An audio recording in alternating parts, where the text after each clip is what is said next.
Hello, everyone, and welcome to another episode of What Do You Call It podcast. I'm your host, GB. Cheap plug. Before I introduce my guest for today, I'd like to welcome back my good friend Chris.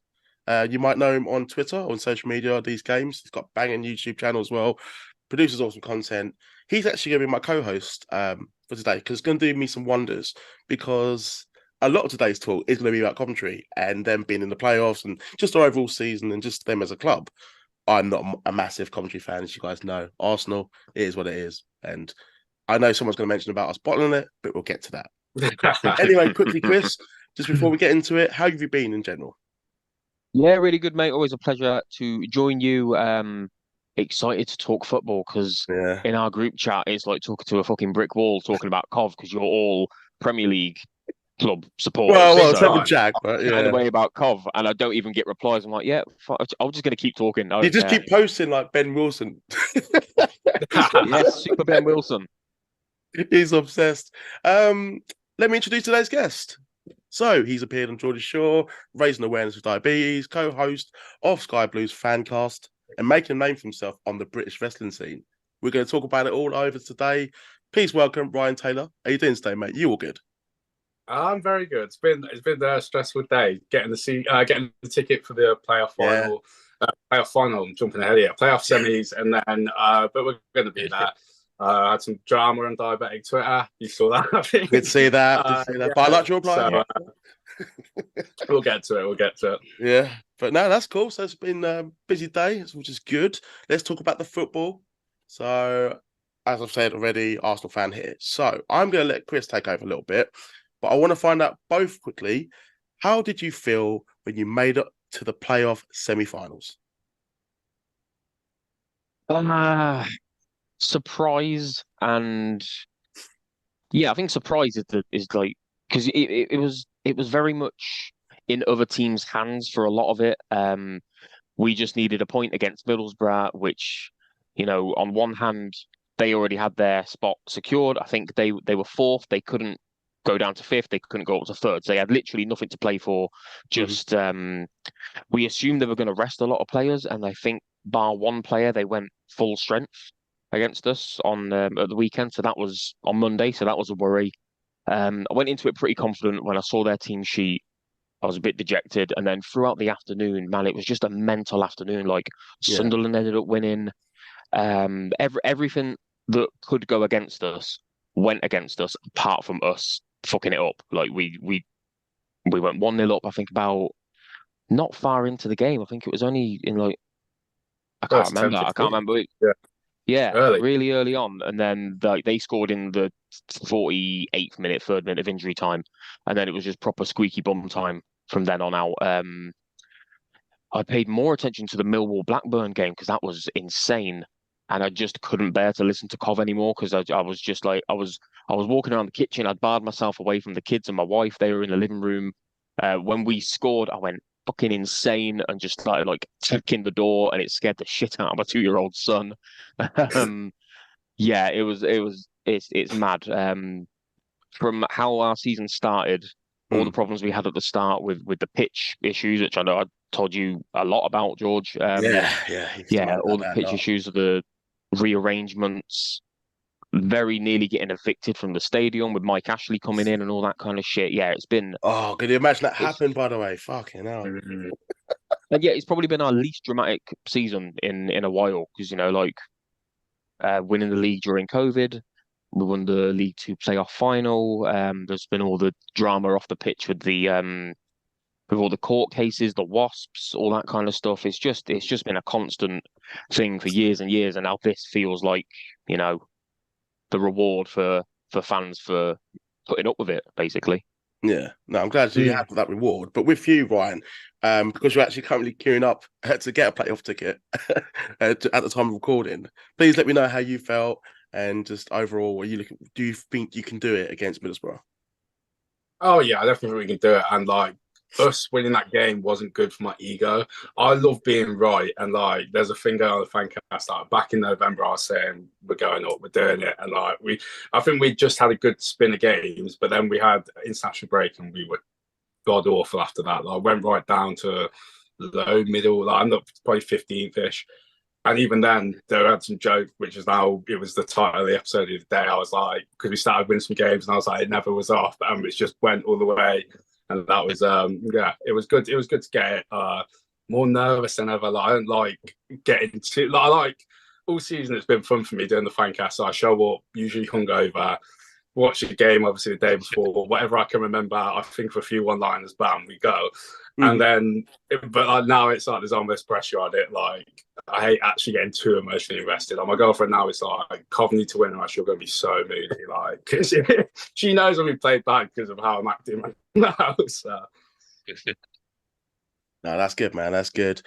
And let me know. I want to hear from you both. How you became Coventry fans. I mean, if it's an easy answer where, oh, I lived there, but like, what made you continue supporting them even during the bad times? Because I remember I'm a bit older, and I would associate Coventry players more like Dion Dublin, like Carlton Palmer, Gary McAllister. I mean, even like Freddie Eastwood a little bit, just because I'm a South End. Deep down, I've got a soft spot South End, and I love Freddie Eastwood. He's probably one of my favourite South United player of all time.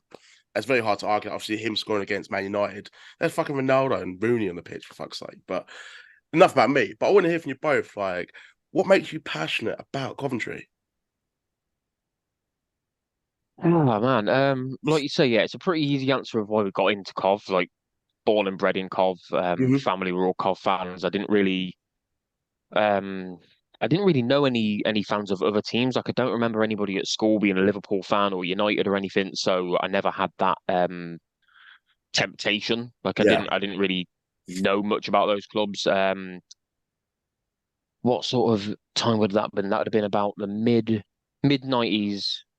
95, 96, 97 sort of time that I was properly getting into Cov passionately. Like, had a season ticket as a kid. Went to every match at Highfield Road, loved Highfield Road. I don't know what it is that made me carry on. I think it's just loyalty, I think. You know, we were in the Premier League. We were a fairly, I don't know what the word is, but like we were a half decent team. Like we never really had, like, you would have thought we would have consistent relegation battles, and we had the occasional ones, but we weren't like a Southampton. Yeah. You know, these days, like, we weren't constantly in the worry and going into the next season thinking, oh shit, it's going to be another relegation battle. You know, we'd beat your Chelsea's. I remember regularly beating teams like United. We used to be able to beat Liverpool. We were sort of like a Palace, sort of like a floating around mid-table to 15s. We had amazing, entertaining players like Hadji, Chippo were two of my favourites growing up in that era. We were always just like the plucky underdog. Bit like with wrestling, like you know, a lot of my favorite wrestlers are like the plucky underdog, like the RVDs, baby and Jeff face. Hardys, and Yeah, like your Garganos and guys like that, Daniel Ryans. So Cov were always a little bit like that. We could upset the big teams, but then we could go and get battered by fucking, I don't know, Huddersfield. Like, we're just one of those teams. You never know what you're going to get with Cov, and I think that's It's part of still what like keeps to this me. day. Yeah, Still like to yeah, this it day. is. Yeah, like one defeat in the last 17 games, like, that's unheard of for Cov, and we've played some big teams in that. But I think the loss that came before that run of 17 was 4-0 or 4-1 at home to Stoke. Oh, I know that game very well. I had to commentate on it. It was brutal. It was horrible. I got the opportunity to commentate for Cov for BBC CWR, and it happened to be the game they got me to do was 4-0 to Stoke. It was, and you've never had a game where you had less to say. Like, I really wanted to give a blast. I wanted my Aguero moment of commentary. Aguero, and someone's just like Jokeres to score. Didn't get that. I didn't even get anywhere. I don't think I got a shot on target. It was horrible. Bet you wanted to swear so Cov. badly as well, but you obviously couldn't. Position. Oh, I did. Did you? And that's even because BBC CWR I've learned this year. I think at the start when I first started doing stuff with them, it was they hated me because they actually got to use a bleeper for once. They've got to do this. They had to edit me out of the podcast. I'd go home thinking I've just played some absolute great one-liners. I'd listen to it back. I'd be like, half my stuff's cut out, and they'd be like, we can't put that in. But now they've learned just to press the bleeper, keep it in, keep the good stuff in. Yeah. No, I've seen that in like your stories of the podcast that you do for Coventry. It's kind of please Fancast, and it's quite funny. Just if you just amped up a little bit as you are right now with us, and just it's great though. It makes great content as well. And obviously, that I think once you watch the game, you just your emotions are flying and buzzing everywhere. And I mean, that how did you end up getting that gig? It was so strange. So I love Lorna Bailey. She's the person who started it all. She basically last season got to do. They BBC made the decision that every club would have a local thing where they're going to cover more of the local football. Obviously, she got picked to do the Coventry one, and she would interview footballers. The problem with ex-footballers, one, they probably don't really care about Coventry anymore. They probably played for other sides. That they probably don't support Coventry. They're not going to actually have an opinion. They're not very relatable to the fans, and I don't think he did well last season. Anyway, I met her in the summer because I'd started the Women's Football League and BBC CWR covered it, which was great. Started doing stuff, and I think it was one night I did a call in on a radio show. We were speaking for ages about it, and I was probably drunk knowing me. And we had a good laugh. And I must have mentioned I support Coventry. And these weren't not my big years of supporting Coventry. My big years were 2010-ish sort of time. With Kieran Westwood, Danny Fox, Scott Dan. They were my guys for Coventry, the end of McSheffrey being there. So I still loved them, but wasn't as big into it. Anyway, she calls me, she's like, Ryan, with podcast, and obviously you're a massive Coventry fan. Straight down, got my ticket for the season, we're going because we're back into it. And it's brought so much, like, I don't know, like, not only the good times just with like her, but the whole Fancast team, the people who do the editing of it, we love them. Share behind the scenes, all the other people they have on there, we're all so different. Like, you have people on there who are very good at like stats and that. You have some of the girls who play football themselves. You have me who's just hungover and got energy, and like it's such a good team, and it's like so many good things. It's not even just the Fancast. Because of that, I got the chance to do like Sky Blue Sounds, which is they put me on the radio live, which they knew was a big risk because BBC can't have swearwords live. I got to do that and get into commentate a match. We were talking about how you got into football. My first game years ago, I went to Highfield Road, and I think it was past Steve Grizovich's time as goalkeeper.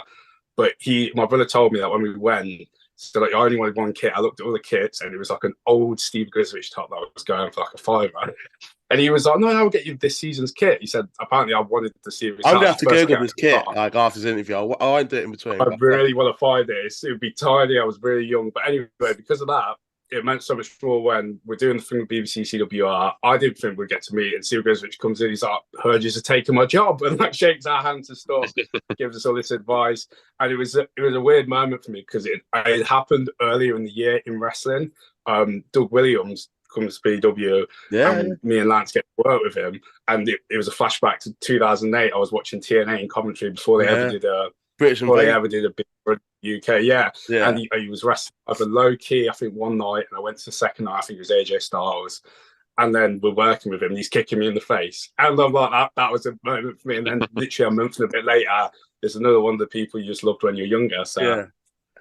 It's just like another minute. Just like, he kicked me in the face. Fucking awesome. Oh, Dad, I put my photo. I was like, in 2008, I was buying the ticket to watch this guy wrestle. Yeah. Tonight, he was kicking me in the face. Like, life's mad. That's sick, man. That's sick. Gonna wrap up the football talk. Predictions for this weekend. Ed, I want you to tell me your favourite Coventry player, if you can. Sometimes it's quite difficult for someone to name their favourite player, but gun to your head. Who is all time? All time or now? All time. Okay. All time. To be fair, they're both easy ones. At the minute is Big Vic Gyok, because we wouldn't be where we are without Ben him. Wilson, mate. You weren't sure about him. Super Ben Wilson is a very close second. Legendary goal scorer that he is. No, it's got to be Big Vic. Like I think he's had 31 goal contributions all season. So like literally, we wouldn't be where we are. If you can keep him, if you do go up and keep him in your squad, then you know. Well, Wolves want him. If we don't go up, he's gone. And I don't. You know what? I won't be. I'll be sad to see him go, but I'll be happy for him to get that move. It's the same for Callum Wilson. You know, same for Wilson. Loved him, but I was happy for him to get that move. Of all time, it's got to be Huckabee. Loved Huckabee, man. He was magic. Yeah, absolute magic. I just associate with Norwich more than anything, I'll be honest. Yeah. No, that's fair enough. He, I have like a really vivid memory of him scoring a goal against United, where I think he took on like two or three players, a bit like Michael Owen's goal against Argentina. Yeah. Just like took on half the team, skinned a couple of players, went and scored a beauty. I loved Huckabee. That was my favourite era as a Cov fan by far. What about you, Ryan? Oh yeah, sorry, Chris as well. Predictions. Oh, for my this prediction. weekend. Sorry. Right. So The first leg. prediction We won't do for the second leg. prediction. We'll just do the first leg. First leg. I'm gonna give it a very hopeful 3-1 to Col. Better play No, away. As well, right? I think we're really going to turn up, sell-out crowd behind the players. I think, yeah. Oh no, I you're think we're home gonna on really this week. show Yeah, up. that's fine. First leg's at home. Yeah. Yeah, First leg at home on Sunday at 12. 2 for Gyok, 1 for Hamer. Akpom will score for them. Oh, yo, 3-1. you're probably giving me like the players as well. Like, There you go. That's what's going to happen. awesome. Ryan, favourite player and your predictions for the first leg. Favorite player is really hard because I try and think how much I liked someone when I was younger. Like, I'm more passionate about Cov than ever now, so it's hard not to pick someone from this season. But I know when I was younger, there was nothing that was better than. It wasn't one player. It was a combination of Adibola and Misford, little and big, because that's what got us to beat Man United at Old Trafford. Like, it was always. But the thing is, we couldn't play football back then. It was someone booting up from the back, Adibola flicks it on, and Misford just runs, little mini Misford runs, and hopefully scores. And it beat United. So if I was picking a combination with that, if I'm picking one player now, it would be Hamer. There's not much better. There's not much better than him. Yeah. Sunday, I mean, I am Mystic Mac on the Fancast. I'm probably the only person who said playoffs from the start. I'm going 2-0 Cov. I think I wouldn't want to go to Middlesbrough just 1-0 up. No. So I'm going 2-0. No. And how far are you in the box office in the queue right now at the time of recording? Ain't looking good, mate. 4,000 ahead of me. What's going on? Fair enough. But no, I'm glad today we got to discuss football, and Chris, I think did a great job as well. We're going to go on to Geordie Shore. This is where Chris really shines, his reality TV. But I'll start by talking about your time on the reality TV hit Geordie Shore. If you're a Brit, you're going to know, and or at least heard of it, what the show's about. But it was a British offshoot of the American show Jersey Shore. Very popular there, popular here. I want to ask you, how did you end up getting on the show? DM. So it was a direct message. Didn't tell us it was. You get into a rhythm where you've done reality TV shows before. I've done the IB for Weekend. I almost done another one, but the person it was a dating one. But you were going on it as a. Do you remember like True Love, True Lies? Yeah, rings a bell. Yeah, so you're going on it and you're a fake couple and you've got to vote off the fake couples till you get, and then one of them's going to be a real couple at the end and you've got to try and make it all the way. Anyway, got to the point where we were about to do that. We did the photographs and everything for it, and the person I was doing it with was my best friend at the time. She couldn't get time off work. So met a load of casters during that sort of period, spoke to them. So it was DM. They wouldn't say it was Geordie Shore, but I sort of worked out. It was line pictures who DM me, and then saw the people who were working on it. I'd seen them post before about doing Geordie Shore. And like at the time, wasn't that interested. The concept totally changed over about 3 months. It went from being like an ultimate party show, was what I sort of got pitched to us. I heard it actually started as the season after they did a reunion. Mm-hmm. And I heard it was originally going to be us going in as like against the originals. It was going to be like who could hang from these people who work party jobs all around the world. Who can hang with Geordie sort of thing. It was maybe a new concept. Apparently, a load of the originals didn't want to be in the house with new people. Fair enough. So then it got changed to just like Bonin. It's going to be the biggest party show. It's going to be wild. All this James was stuff. still Everyone, wasn't he? He's yeah, you had two. You had Nathan, who'd been in for a while. You had Abby. The only actual original, I think, was James. I think that Marty came later, who was a little bit. So it was good to see. Like James was cool for me because when I watched it, which was one of the only reasons I did it. Like I feel like everything I do in my life now is stuff that I loved when I was 12. Yeah. And like Geordie Shore wasn't cool to me when I did it. I hadn't watched it for 10 years. But when I was 12, 13, it was my favourite show. And every t-shirt James was wearing on Twitter or whatever. Was it the power of the cool? Like I had someone commented on my thing, like you used to say that when you went and got a haircut. Like and like then I was training with him in the gym in the fucking Geordie Shore house. Like, that's cool to me. So yeah, so they knew the originals on it. It's a party show. Then while we're in isolation, COVID gets worse again. It's constantly waiting to go in groups of 6. Fucking hell. Yeah, now you're in groups of 6 when you go out, so they can't film everyone. So now it became you're all at the house and you're all dating each other. So come in and basically tell you dating. I'm dating someone back home. They were like, you better call her. Get rid of her. And they called me and asked you who's your favourite and all this. And I was like, fucking hell. Once you've done that much time in isolation, there's another thing as well that I just had I was severely ill on the show. I just had a blood infection, nearly died. I'd had 3 surgeries on my leg. Lied to him about how bad it was. Couldn't really walk. I came off crutches hours before getting the taxi to go. And that was another thing. I said, like, well, if not, I'm sitting at home because I can't go and work or anything in a minute. Just depressed about, not depressed, but you know what I mean, like in a shit mood. I've just got really sick. Just like you can't do. And then my mate, and then I know in the back of my head, do you like to enjoy a show? And to me, it's always one of the things. If I go on it might be shit, whatever. If I don't go on it, it'll be fucking class. That's how life is. If you say no to an opportunity, it could be class. It could bite in the arse. That's the thing. Yeah. So I've done that time in isolation. I was like, fuck it, we'll go and do it. It's a dating show. And yeah, it's fun. For what it was fun. And I always think, like, I'm glad now that I'm not known as someone on Geordie show because it was one season. It was probably the worst ever rated season they did. But I always think in my head, like, the amount of things that I started doing after it, I think I only still get the chance to do cool shit because I deliver. Yeah. But I don't think I would have got my foot in the door. And so even wrestling, like, I wouldn't have got a DM, come down, watch the wrestling tonight if I hadn't been on Geordie Shore. I know that. And then a year later, it's led to us being like a pretty big shit part of PEW. Same with other things. I'm not sure if Lorna even knew that with the BBC thing, but I'm pretty sure it got brought up when we were talking. She followed me on Insta, and next thing she said, "Oh, do you want to come on a podcast?" So I think there's a lot of things my agent was able to get us out of work after that. So I don't think Geordie Shore got me anything specifically. I think me doing my own stuff, got it. But it gets your foot in the door. So it's very good to do. But it's very self and cringy. You do have like a positive outcome for it. I mean, like, I know, like, it's not everyone's cup of tea. That's a fact. Oh yeah, I used to love it. Like, that's what I know about James. I mean, I did stop watching it for a bit, and I actually met him when they came down South End. There's a photo. I'll send it. You can laugh. And embarrassing, but I had a good time. But anyway, but yeah, I mean, what were some of the highlights for you? I mean, I want to talk about not just necessarily on the camera, but like behind the camera as well. Like, not necessarily I want some gossip because that's not the podcast. I will give you a gossip. You can have everything. I had to actually delete. But like for you, you look back, be like, that was awesome. That's fucking great. I'm more than happy to tell you boys. I mean, I've talked a lot about it on my old TikTok. I had to actually take it down because my TikToks were all getting put in newspapers. Like, they were running out content easily.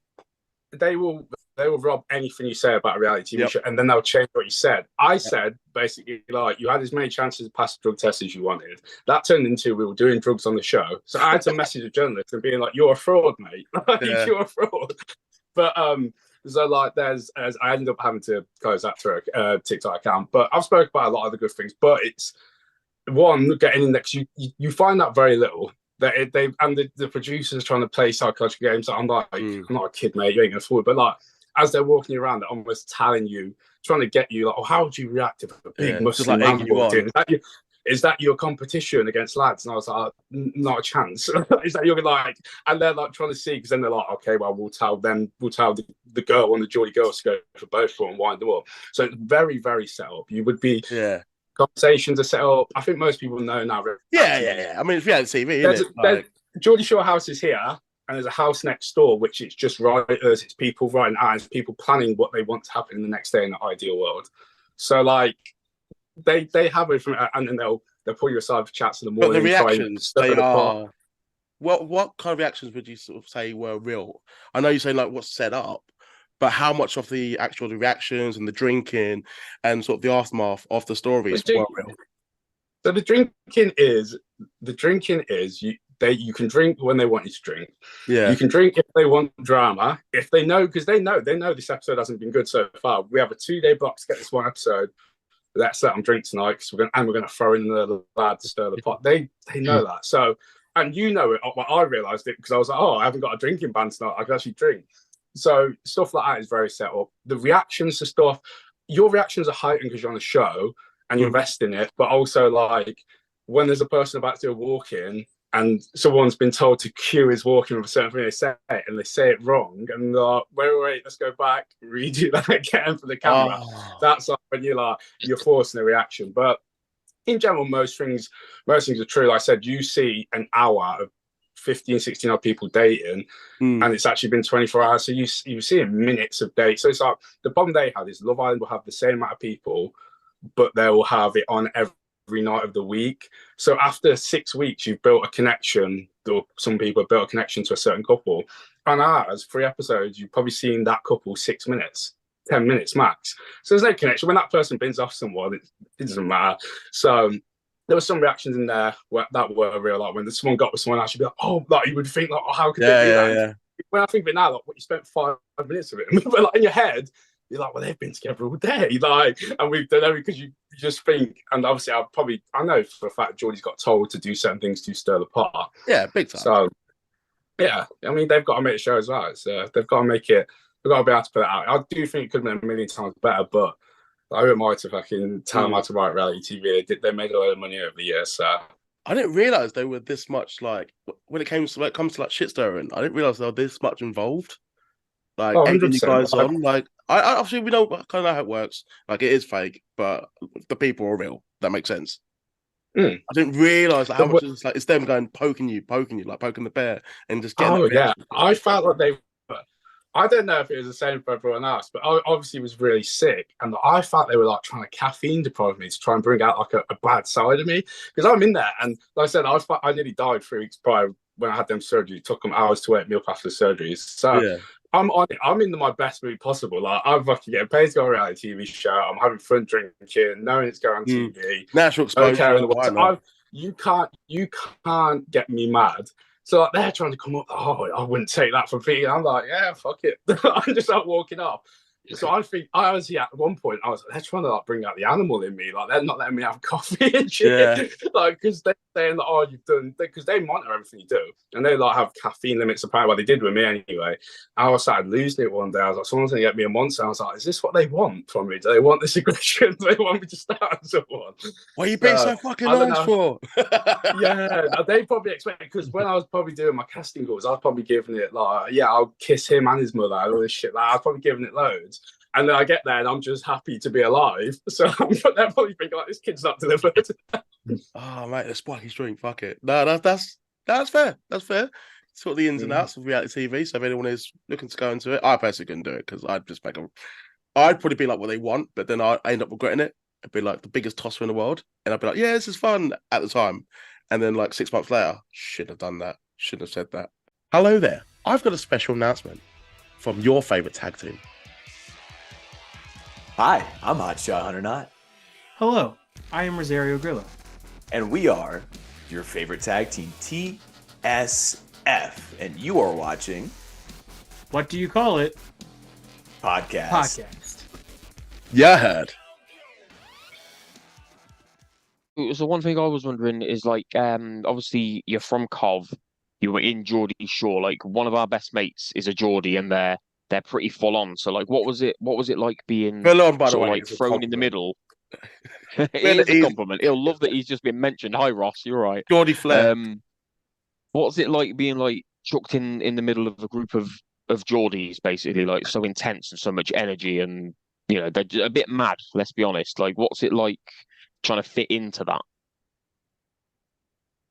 I think they were the tamer ones, personally, not as in like we were wild-eyed, because they were more uncomfortable than us. They knew more what they were getting put into, but at the same time, it's people who are very well known, who are getting put in a situation where they've got to date people they've never met. It's uncomfortable anyway. Like, there's no one that I could have a better date with on camera than you could if you weren't talking to, like, if you just talk on a normal date with them. Everyone's going to be slightly more awkward.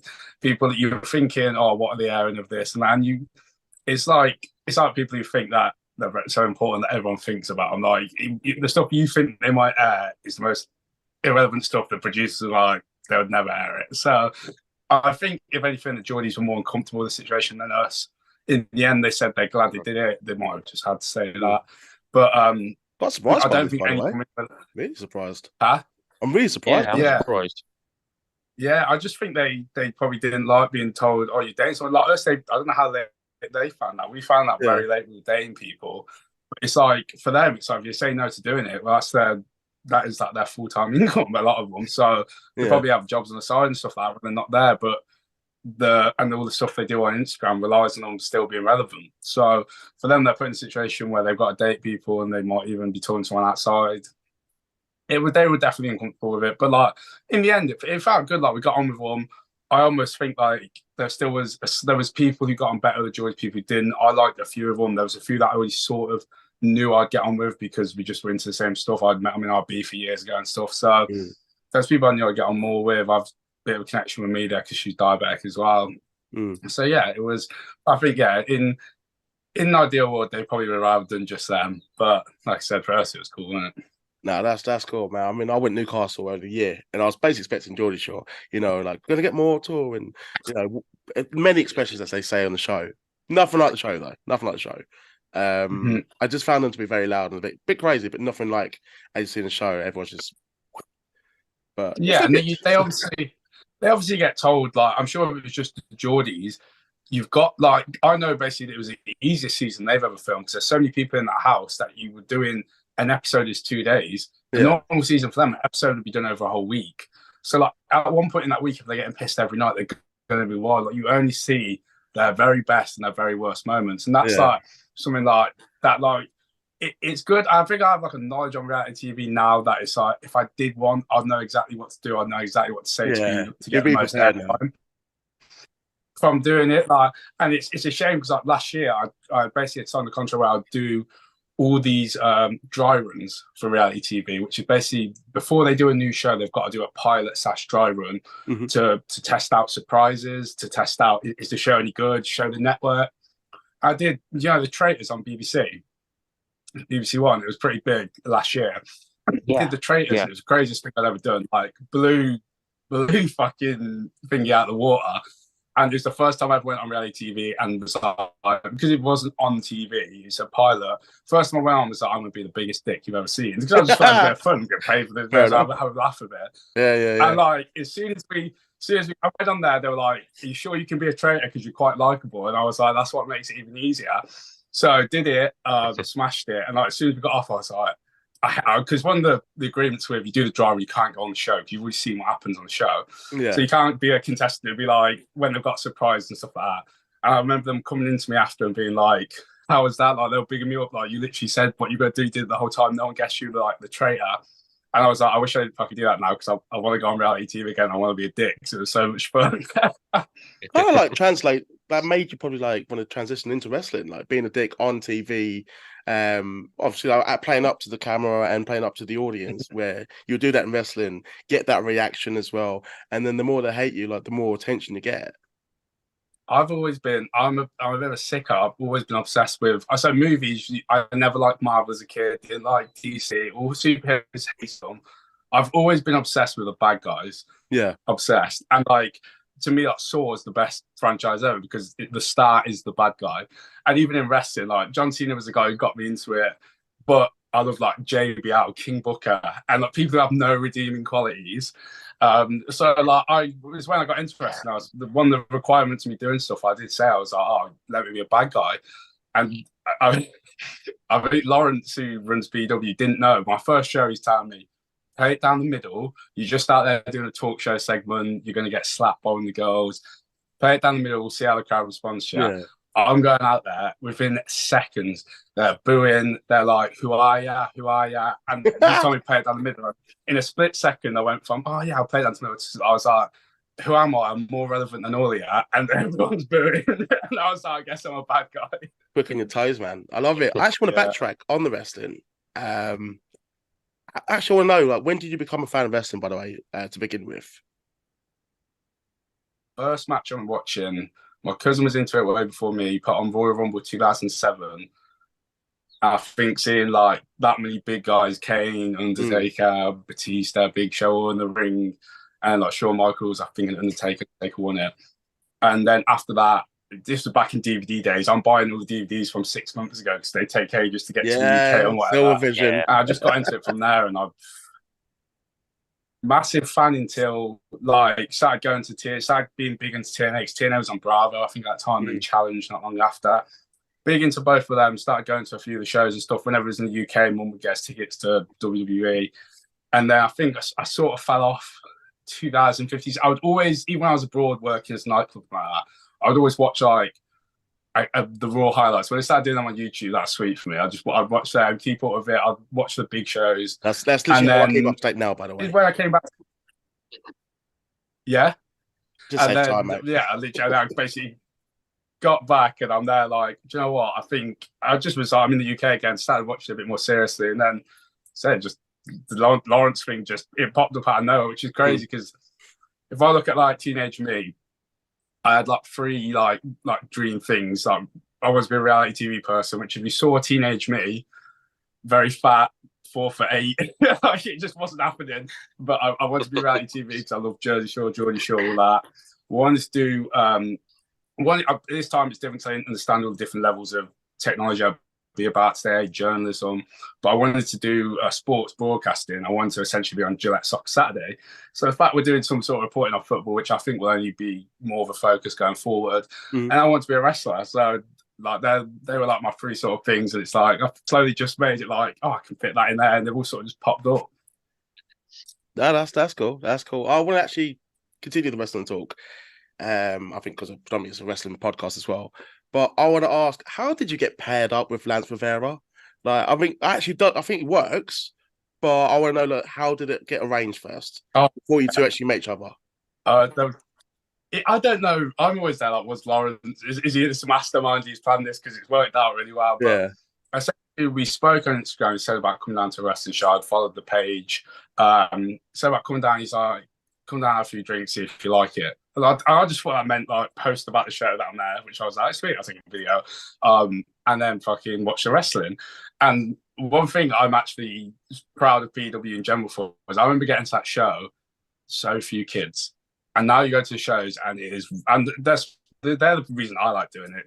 Getting so easy to get a reaction out of. Yeah. I still love that. Even though I'm a bad guy on the show, I'm probably the biggest fan favorite after. I'll get photos of all of them, I'll talk to all of them, I'll laugh with all of them. And then like went to the show, I'm having drinks and stuff, get pretty drunk. He comes up to me, says, "Oh, I'm gonna put you on commentary for the next match." And I was like, "What?" Because to me, like, yeah, I might know a move, but I don't know any of these wrestlers, don't know their names. I'm bricking it. I sit down and I was like, turn to Dave and I say, who's wrestling? And I said, the way I knew it was bad guy commentators absolutely arse lick the bad guys. So I was like, who are the two bad guys' names? And he said, I feel really bad, I forgot the other one, but one was Lance Vera. And I was like, I need to bundle one of them. But the problem is his second name.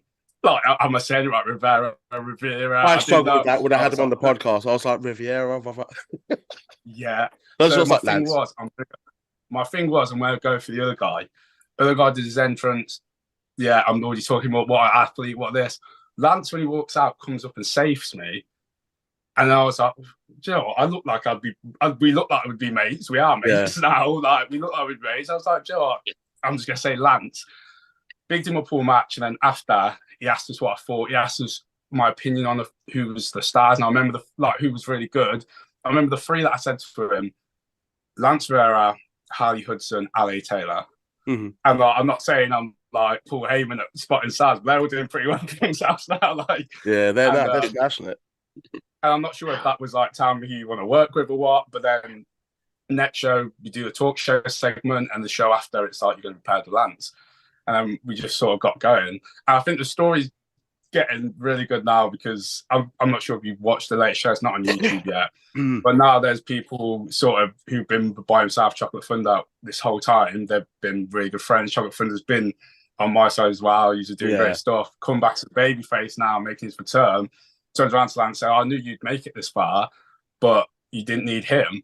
And then there's obviously people, everyone knows Lance's star, but did he? And then the way I look at it is, from a heel's perspective, Lance was 0-3 in PW, and then we get together and 8 months later he's the world champ. Yeah. So I think there's a lot of good stories we can play off, and I think we've got some good stuff lined up going forward. Do you see yourself getting inside the ring and having a match? 100%. My biggest thing is I'm so critical at everything I do. Like, I think I'm terrible, but I'm also the cockiest person ever. So I will talk that I'm the best at anything. And like, when there's something that is, to me, I'm the best at podcasts, I'm the best at this, I'm the best at that, I'm a salesman, I can do this, that. Yeah. I wrestling, there's so many things I want to be perfect at. So I'm in good shape now for the first time since I was quite ill 2 years ago. Training very well, but I also know the shape that I was in before the illness. I'm a body guy, but at that point I couldn't run up the stairs. I had no cardio. I was too big for one, but I was 210 pounds, like 5'9". Like, but I'm there, like, so I want to be a body guy, but I want to be able to go in the ring. I feel like I've finally developed a good character. I'm really glad that I didn't rush it. Let me just say that. Like, if I had been like the day one, so I go in wrestling school, and after 6 months they throw us in the ring, that would have been November. And I feel like in November people wouldn't have gave it shit. Whereas now I feel like when I do go in the ring, I do think it will be the most. But obviously, you've got the exposure. They are aware of who you are now and your relationship with Lance, and the fact that they don't like you because of what you've been saying and how you've been acting. It's just going to add more attraction to when you do wrestle. They're going to want to boo you. They want to see, especially the kids, want to see you, Ryan, get your ass kicked. Oh, 100%. Can I just quickly get the ticket? Can I just quickly get a ticket? Yeah. Yeah, go for it, mate. Go for it. Yeah, we made it. Can't say no. Can't say no. No. So I'm just gonna keep recording. I've had 5 missed calls and a voicemail off my dad, which means he's probably got me a ticket. Do you want to find out as well? No, it's all right. So I'll give him a call after. The Coventry fans, I think they're going to be happy. So Ryan and Christopher will be I think we'll find out in a minute. May be going to the game. I'm paying attention. Don't worry. I'm just like it's fine. I'm glad that we get a chance that I haven't rushed trying to wrestle because I want to be actually like I want it to be a big match for the show. Like, I'm not gonna lie, I'm not gonna do it if it's an opening match. That ain't happening. Like, I'm just, because I hold myself to a certain standard, I want it to be very good.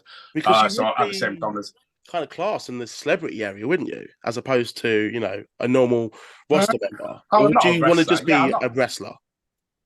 I like the fact that I'm not known for Geordie Shore now.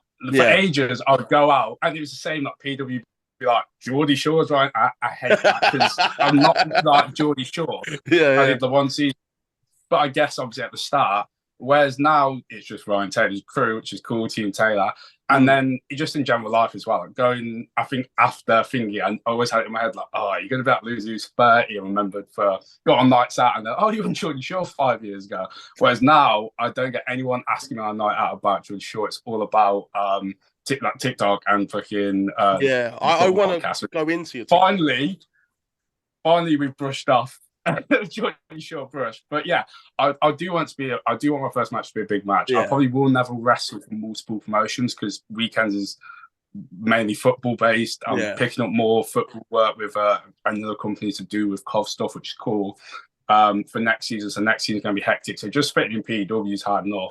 But I want to definitely wrestle a select few matches. There's a few people I would love to wrestle. I was going to say, who would you want to be in the ring with? Like, you're going to be in good hands with.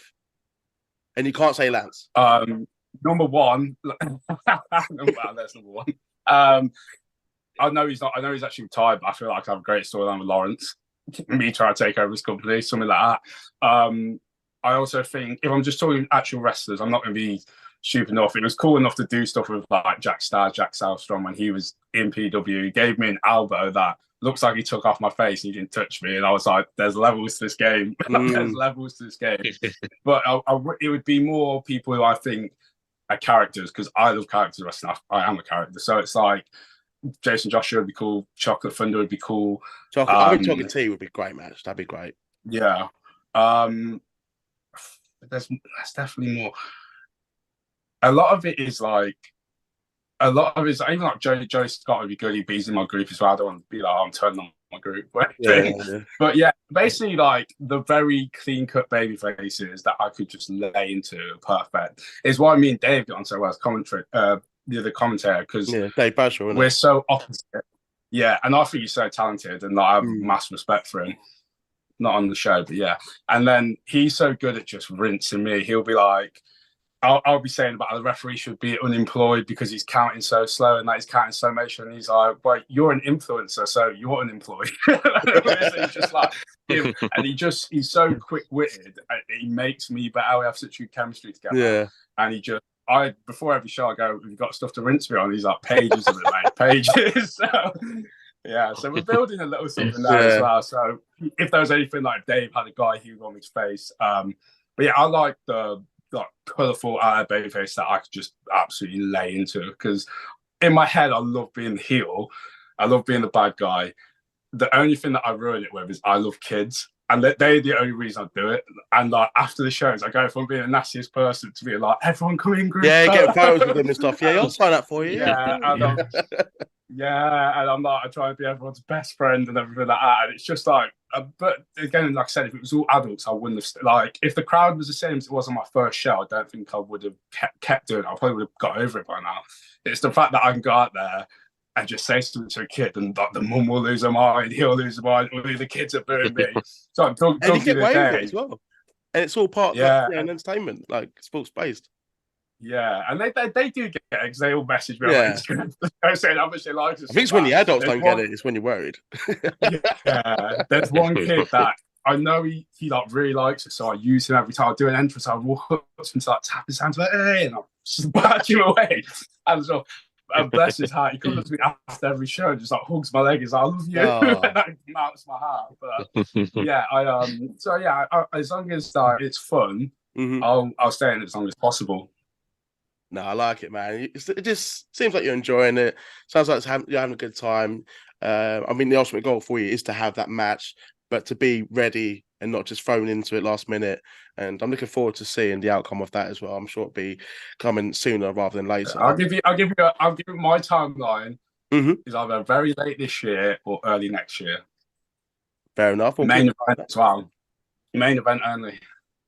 It might be Lansing at the end of it, if things can change. I have to go back. Turn on him and roll him up for the title. Mate, I'll clap that. Fucking little Man United fan. 3 second main event. I love that he actually got like abused on Twitter as well for being a sex pest in that tweet. Fucking brilliant. I think I showed you clip. Yeah, you did. It's just the ironic. He's in between two guys who you could probably tell. Like he was saying, it was their first away game. I was speaking to him about it. It was the first time they ever went away to a United game. They were buzzing, and they go on Twitter and see that someone else on Lance. You were just in the awkward position of being in the middle of them, so they thought you were all mates. You didn't even know them, and like they got absolutely rinsed. But Lance loves it. Lance was trying to sell t-shirts. Lance ran with it, man. I'll happily I'll applaud him for that. He ran with it, and I'm surprised he's not got merch, but it's really hard to merchandise that, especially at family shows. Yeah, 12 winners, 8x10, 6 best. The mother of 4, she's happy with that one. But Lance, if you do it, I'll applaud you for that one. TikTok. My favourite thing was we stand up on it. My favourite thing was we stand at the end of the show and like. At the end of the show, I will quickly I have a bad thing for drinking still. I'm not over my past of being a party person. So like as soon as the show finishes, I'll start downing champagne, downing wine, cheersing with him like we've actually I've done something mad to that. We're doing it. And then the women all come up and we're like, you look great in a t-shirt. We're like, I look like the most sleazy car salesman trying to sell his merch to all the old women. So if someone does meet you at a show, you may or may not be intoxicated. You and Lance. Oh, every time. Like it's like the Fancaster. If you expect me to be intoxicated, and if I'm not, you've like let yourself. I've exceeded expectations. So people are getting their hopes up. Then fair enough. Hello there. I've got a special announcement from my next guest. Hello, this is Speedball Mike Bailey, and I'll be appearing on the What Do You Call It podcast. Yeah, I heard. And that's my poor attempt at mixed martial arts again. Thank you. Yes, TikTok. Someone said at the beginning, diabetes awareness. And obviously, I know you had an eventful day today, but won't necessarily harp on that. But I want to talk about. Oh, no, we can. I actually. Like, go for it, man. Honestly, yeah, no, the thing with me, basically, I started TikTok just as a thing of, do you know what? Again, it was me being a dick. It was me being like, I've had for years, there's this stigma of diabetes, like, I see the people who coach diabetes and stuff, and like they will put you on the most boring lifestyle ever. And my agent was saying to me for ages, she's like, make stuff about diabetes, and I was like, why? Like, and I felt like I was like, what do I get out of it? And she's there like, because everyone else who does it, and I felt like I wasn't I knew I was educated enough on it, but I didn't feel like I was good enough at it. And she was like, well, if you just tightened up how much your routine is, like got your blood sugars better. She was like, you're more entertaining than the other people who do it. And she was like, you also live a far more fun lifestyle for the younger people. And as soon as you twist it to like young people, I remember when I was a teenager, I didn't have anyone on TikTok to look at and be like, oh, I'll learn from him, or wow, you can follow that lifestyle. Like, to me, I had a terrible diabetes because I was like, I'm not doing the things they tell me. Like, I'm not going on zero carb diet year round just to have good blood sugar. So like, as soon as she said that, like, we just started making content. And like, in the first, I think I got a thing from TikTok the other day saying the first 3 months we had over 20 million views. So it kind of started quite well. And it's like, honestly, like 20, 30 messages every day, wake up to just like either nice stuff or advice or questions. It's that thing that's kept me, it's made me better because I'm there, like, I can't be given advice and have terrible stuff for me. So when I know, like, when people say, oh, can we see like a day blood sugars? I was like, I better show them a good day. So like, because of that, I've got so much healthier in the last 3-4 months, is why I feel like I'm in such a good routine with it. I did a thing last night, talked about something that is quite serious. And my thing is, you probably noticed in this interview, I'll jump from this thing to that thing. Yeah. So I talked about something called DKA, which is when your body's high blood sugar for so long that you essentially you can go into kidney failure from it, you can die from it. If you inject insulin to bring your blood sugar down, your potassium can go so high that you have a heart attack. It's very dangerous. I was talking about DKA at the start of the video, but the sticker is a question from someone else referring to DKA. I then start talking about just high blood sugar in general and saying how, do you know what, for years I didn't even know what it was. And I'm glad I didn't know what it was because I just always focused on injecting my insulin, bringing my blood sugar down. Wow.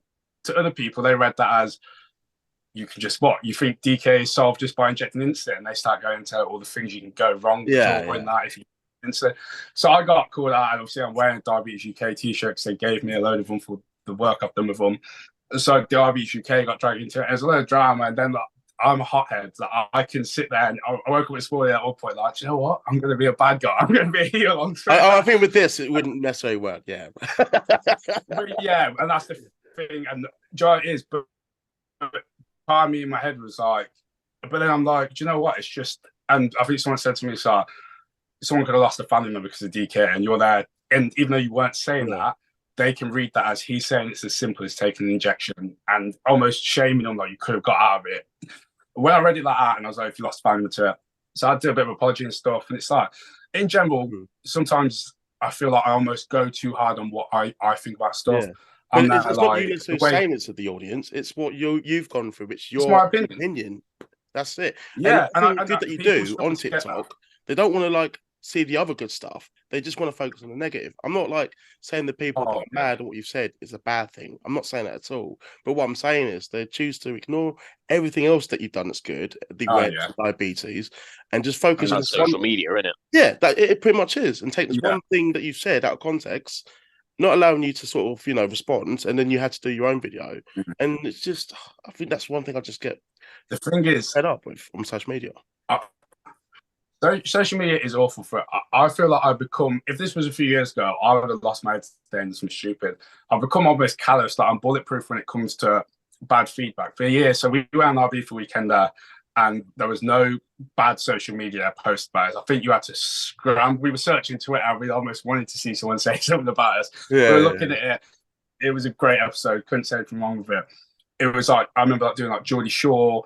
There wasn't much bad stuff said about me because I wasn't really out there enough to have caused too much drama from that. I remember being like sweet by it. And then last year, I started doing my other TikTok, and I did a load of podcasts last year about relationships and stuff, and they edit clips very well. I remember there's a clip that go out about me where it was like, it made it look like I was saying girls want to be lied to, girls want to be cheated on. It was not said, different clip. Anyway, fucking went pro viral. Comments are just me getting rinsed by the fucking girls.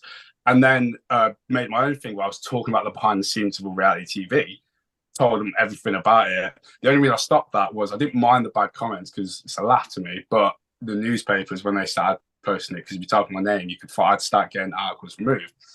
So with that, like all them bad comments I got from all that stuff, it sort of cast me to it about anything else. So you can't hurt my feelings about myself. It's more like with this, it was like people for so long have always said to me, "You're so knowledgeable on the subject. You're crazy because of your age. Crazy that you managed to do so many different things while having type 1 diabetes that people think you wouldn't be able to do." And the immediate thing today was when they saw a little clip of me saying something was, "He's a bad influence on children," and stuff like that. So anyway, at the end of the day, you can't be offended on it. I got a load of messages saying like, "Don't be bothered by it. It's just other people." And at the end of the day, video wasn't my best video. It was. But I respect the fact that you actually did respond. I don't think you necessarily had to, but I think wearing the t-shirt didn't really help. I'm not saying it's like that's what you intended to say, but I can see both sides. If that makes sense. Yeah, and that's the first thing. Because like Diabetes UK, when I play quite fun, I always feel with most things I do, I give more than I take. Diabetes UK, I've promoted them way more than they've done for me. No offense to them. Same with the Fancast. I feel Lorna's an amazing thing to me on the Fancast, but I'll edit the most clips about it. I'll post about it the most. With PW from the start, like everyone will post their match, I'll make video highlights of it. I'll go above and beyond to promote everyone else. So I never feel like I'm the taker. Yeah. So with it, I think Diabetes UK knew that today when they were on the phone to us, and the way they addressed it right. They were like, "We're not saying take off the t-shirt and stuff like that, but we'd rather this video take that." And when at the end of the day, when I started making my response video just now, I remember sitting there and being like, I'm glad that video came down, because everything else on my page, I'm like, it's a perfect representation of what I would want to show 12-year-old me. Like, when you're older, you can do all that stuff with diabetes. You're still going to have a good body. You're still going to be healthy. You're not going to have any diabetes side effects when loads of people are going to have them at your age. And you're going to have got to travel the world. You're going to have got to go on reality TV, do athlete sort of that stuff in wrestling. Everything you want to do, you got to do. Yeah. And that one thing was, you say, if you do that too many times, you can ruin yourself. But one bad piece of content won't ruin it. We're still going to be on TikTok. I respect it, man. I do not let it affect you. Headstrong. You're looking forward. Still positive, knowing that they're still going to do it. It's probably going to happen again, unfortunately. Oh, but you've been through this already. It's nothing new to you, and I respect that. I'm going to wrap up the interview, but I want to thank you for coming on, being open as well. I think it's been like a bit of a mix, like we had good laugh, been serious talk, and it's just been a good chat. And having Chris as well as co-host, for him to talk about Coventry as well, I know that means a lot to him as well.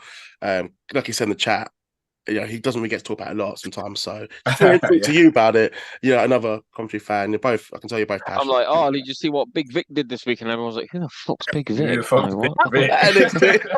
They'll know about him. I know exactly. They will know about him in a couple of years. I know talking about not NXT. I know exactly what you're talking about now. Who put that? It's like everyone's like, anyway, let's talk about NXT. That's what I meant. Let's talk about SmackDown. Oh, mate, Arsenal, Newcastle. Yeah. Coventry. Ben Wilson. Who the fuck's that? Ben. But no, it's all good. It's all good. No, it's been a good chat, boys. I've genuinely enjoyed It's been fun. But no. Oh, Chris, is there anything you want to share, promote, as we are now finishing this interview? Just these games, just the stuff that I'm doing on YouTube now.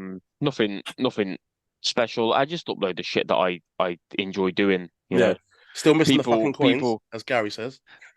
people who are getting arguments with on Twitter about wrestling and stuff are like, oh, what do you know? You get 50 views on YouTube, and I'm like, I don't care. I upload stuff onto YouTube because I just enjoy doing it. Like it's a hobby. Like it's not my job. Like grow up. If that's the best you've got. One thing I'll add to that is everyone started on 50 views, and it's like TikTok's the only platform that will push you at the start, which is why it's the smartest platform for getting people to stay. Every other platform, you have to earn views. You have to post consistently for a long period of time. Every single what is it, Thingy Beast or whatever, Mr. Beast, he said there was years where he got 300 views a video. Like now, so the people who say that are too scared to start channels, or they haven't got anything they're passionate enough to talk about. Yeah, and they want to just bring other people down. But I say fuck them people. I can relate as well. I actually had to get a second channel. Long story about the other channel, but I've come back. I bounced back strong, and I like to mix up as well, not just to be just wrestling talk. Not against it. I love wrestling. I think that's how I became more familiar with you with Lance as well. And it was just a good chat as well about football. And Chris did rinse me about Arsenal, which is great. So I'm going to end this interview before he gets Didn't get a chance, did it? Didn't get a chance to talk about Arsenal. Fuck you. Go on, say what you say. All right, quickly. What are you going to say? What are you going to say? Just that I find it very rich of you to rip Mike, our friend Mike, who's a Tottenham fan, for being bottlers when you supposedly won the league back in November, and now City are House Parade was 4 out points ahead already. of you. Is it? Yeah. Fuck off. And I got And they're probably going to win the Champions League as well. And you had no pressure. You had no pressure at Arsenal. No, we just qualified like, for Champions League, and we are guaranteed to finish second. Oh, well, then that's what it was all about. It was always about But getting we the was never Champions League. expected to win the Premier League anyway. Go back at the beginning of the season, people were like, "Oh, Arteta's not going to do it. We'll better get top 4. We'll be lucky if we get European football." And look where we are now. Fair enough, we did bottle a lead. That's a fact. Can't deny it. And I'm still happy with what we've achieved this season. The players like Odegaard, Saka, Martinelli, Trossard coming in middle of the season, Xhaka himself being one of the best players in the league. Yeah, that's all good. That's all good. But yeah, enough said that. But I'm happy you got your piece in, Chris. So Yeah, thanks. Cheers. Cheers. But Ryan, anything you want to say? Anything you want to promote? Opportunity is yours. We are now at the end of this. Socials, I think Twitter and Instagram are just Ryan CB Taylor. TikTok, the diabetic one is Ryan T1D. And then come to PW because me and Lance are taking over the whole show. Well, we already have actually. So fair enough. And you'll be partying all day, which I'm happy to hear. But now, good to have you on, boys. If everyone can like this video, subscribe to the channel, and share this video and all my content, that'd be much appreciated because you never know who I'm going to bring on this podcast. If you can follow me on my social media handles in the description below, that'd be awesome. And you'll find out who I've got next. But for now, everyone, actually, no, quickly, I want to wish you both good luck for this weekend in the playoff semi-finals. I'm being serious. Thank you. I'm going to be serious. luck is for losers. There you go, then. Luck's for losers, then. Well, fuck Coventry, then. And come on, Middlesbrough. No, I'm joking. But you've got... Ryan's got his ticket. Chris, I think when you get the phone call from your dad, you'll find Yeah, I'm pretty sure I've got one. Good luck, people. Everyone, have a great weekend and take care.